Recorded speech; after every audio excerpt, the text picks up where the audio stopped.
कक्षा 9वीं के MP board के देखिए सभी विद्यार्थी ध्यान दें। आज की इस वीडियो के अंतर्गत देखिए आज मैं आपको हिंदी का एक ऐसा महत्वपूर्ण पेपर बताने जा रही हूँ जो कि आपको सुबह 100% 75 नंबर दिलाएगा। तो चलिए बिना टाइम वेस्ट की वीडियो को स्टार्ट करते हैं और इस पेपर को आप जरूर एक बार कंप्लीटली देख के जाइएगा। देखिए यहाँ से आपका पेपर शुरू होगा। सही विकल्प चुनिए। ठीक कि छायावाद के प्रवर्तक माने जाते हैं जयशंकर प्रसाद। प्रेम वाटिका के रचनाकार है रसखान। रसात्मक वाक्यम काव्यम परिभाषा किसकी है? आचार्य विश्वनाथ की। किस जानवर को कभी क्रोध नहीं आता? गधा। माता पिता में समास है द्वंद्व समास। मृत्यु का तरल दूध कौन सा था? तेज प्रवाह से आता पानी। ठीक इस तरह से मैंने आपको सही विकल्प कंप्लीट करवा दिए हैं। आप अच्छे से बढ़िया से स्क्रीनशॉट लें और भरोसा रखिए। देखिए यही क्वेश्चन आने वाले हैं। आप सुबह तक इस पेपर को कंप्लीट कर लेना। ठीक चलिए रिक्त स्थानों की पूर्ति कीजिए। सोने का घड़ा शराब से भरा हो तो डेडेडेस निंदा करेंगे सज्जन। महाकाव्य में जीवन का डेडेडेस चित्रण होता है विस्तृत। सूर्य का तद्भव शब्द डेडेडेस होगा सूरज। हमारा कुकुर नहीं जाएगा तो डेडेडेस नहीं जाएगा हम भी। प्रातः काल दोनों मित्र डेडेडेस में बंद कर दिए गए कांची होज।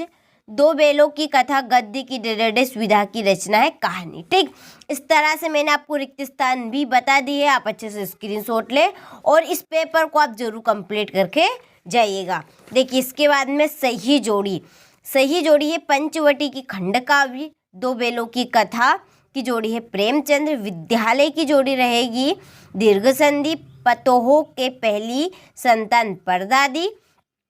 कई अंकों वाली रचना नाटक। और टोपी रहेगी प्रेम ये टोपी की जूता। ठीक इस तरह से मैंने आपको सही जोड़ी भी बता दी है। भरोसा रखिए यही पेपर आएगा 100%। ठीक चलिए सत्य और असत्य देखते हैं।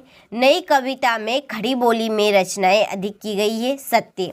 रस युक्त वाक्य ही काव्य कथन आचार्य विश्वनाथ का है सत्य है। झूरी गया का साला था सत्य। हिमालय दीर्घ संधि का उदाहरण है सत्य। रिलीफ डॉक्टर ने नाव में कुत्ते को बैठा लिया था असत्य। हजारी प्रसाद द्विवेदी युग के निबंधकार है तो यह असत्य। ठीक स्क्रीनशॉट लो और अच्छे से कंप्लीट करें।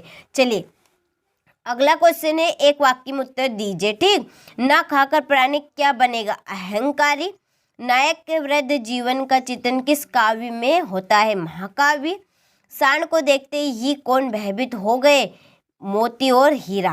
पंचामृत में कौन सा समास है? दिग्गु। जनरल थिमेया का चित्र किसने मंगवाया था? लेखिका की बहन रेणु। और हजारी प्रसाद द्विवेदी किस युग के लेखक है? छायावाद के। ठीक इस तरह से हमने एक वाक्य में उत्तर भी कंप्लीट की। स्क्रीनशॉट लो और अच्छे से बढ़िया से कंप्लीट करें। चलिए इसके बाद में है भक्ति काल को हिंदी साहित्य का स्वर्ण युग क्यों कहते हैं? कबीर ने किस प्रकार के ज्ञान को महत्व दिया? ठीक देखिए 12-1 बजे तक इसका मैं आपको सॉल्यूशन भी प्रोवाइड बता दूंगी।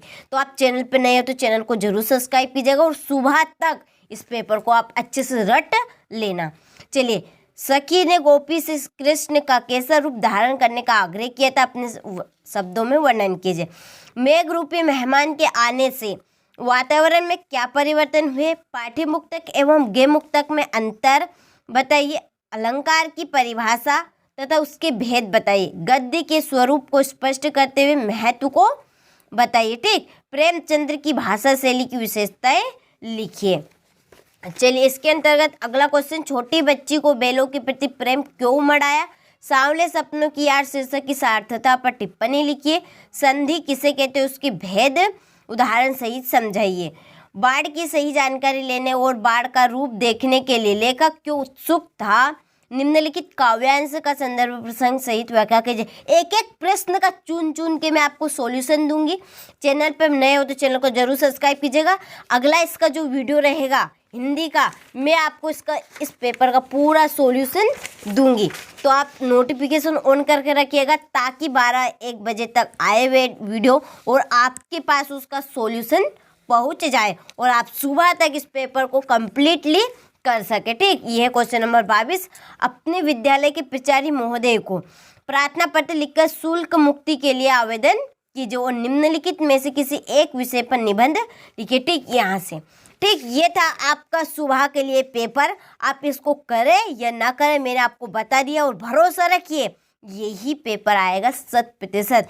इसलिए मैं आपको अभी से बता रही हूँ, तो आप अच्छे से इस पेपर को कंप्लीट करें।